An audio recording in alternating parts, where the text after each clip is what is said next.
my ex is a narcissist. It's their favorite phrase on the planet at the moment. What that does is kind of devoid us of the responsibility in causing that toxicity, blame it on someone else, and then blame love as a separate entity as a cause for our pain. Human beings are designed with the potential to love and nurture one another.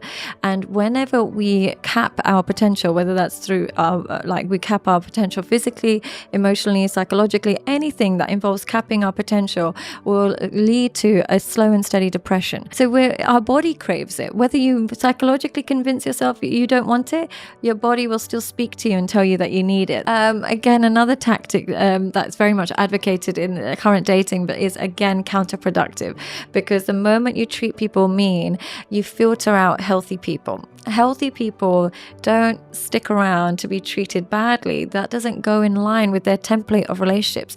Healthy people have a template of relationship that requires mutual respect.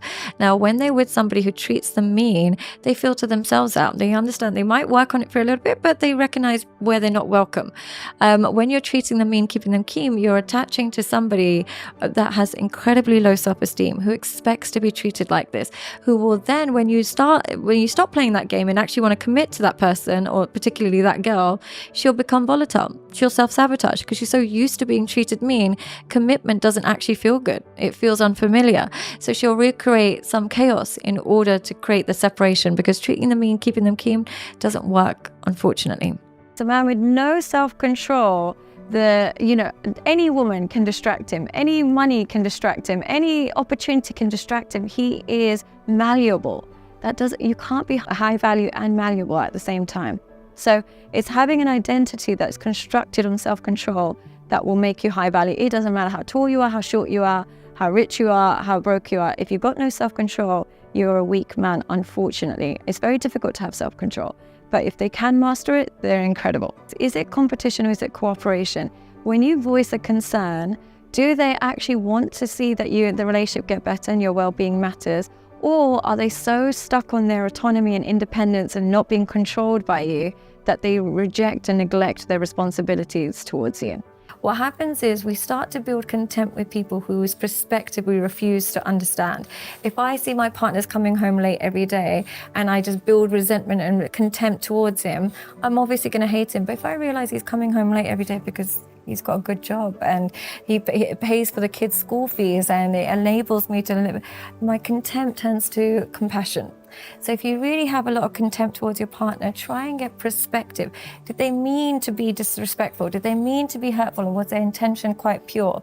If you can understand the intention was good, you'll end up removing the contempt. Partners that stay together, they allow their partners to speak. There's a level of admiration and respect for what their partner has to say, and they listen.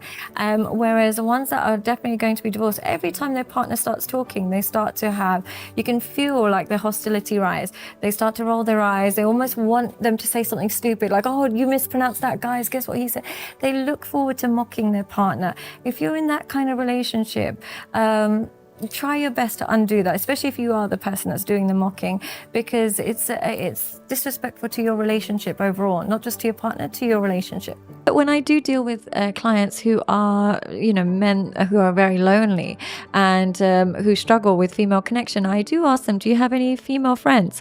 And the answer is invariably no. And I always say that you need them.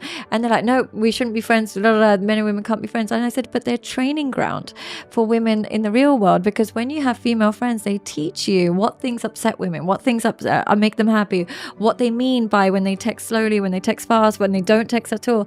They teach you so much that you can't learn from women directly, because when a woman is in love with a man, she can't help but play stupid games because it's part of a protection strategy. So what she'll do is say she's done when she's not done, or say she doesn't want to sleep with you when she does want to sleep with you. She'll say the opposite of what she truly means.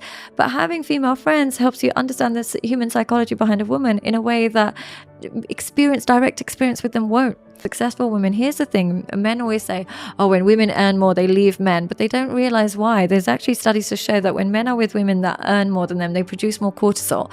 They're actually more angry and stressed around her, and that obviously has a negative impact on their testosterone, so they're actually less sexually attracted to her, and so they're meaner to her. They're mean, and also they don't treat her the same way. If a man is dating a woman who knows is unemployed, say if he's on £20,000 a year, he'll still use whatever he has to treat her well, like, look after her. But if he's on £20,000 a year and she's on 50,000, who use nothing to invest in her. Now, women don't need your money, but they do need your investment, because that's how men fall in love. The more they invest in something, the more they attach to it. If they invest a lot of money in a car, they really care about it. Lost a lot of money into a Bitcoin, they want to see it go up. Invest money into a woman, they want to see it work out. So when they are with a woman that earns more, they invest so little, so walking away seems so easy for them, and it seems so hard for her because she's been the one that's investing in them. So it's very difficult. It's not just the woman who's rich and now she leaves you. The man no longer adds any value. That is the main issue. He doesn't use whatever tiny resources he has on the woman like he normally would. The reality is that we're so bombarded with images of the women who are the opposite, who are the feminists, who are out there, who are not really of the Lord and don't really aspire to that. We see they're the loudest. So we see them on social media. They might be the ones that sexualize themselves a lot more. They might be the ones that put themselves out there. So what men are gravitating towards visually is going to be that filter of that kind of woman, the opposite. And the ones that they're ignoring visually tend to have those qualities. So here's the thing in life. Everything comes at a compromise. Now, if you want somebody that will stimulate you the most sexually, she's not going to be a virgin. She's not going to be on church on Wednesdays. She's just not going to be that girl. She might be somebody who's a little bit more conventional.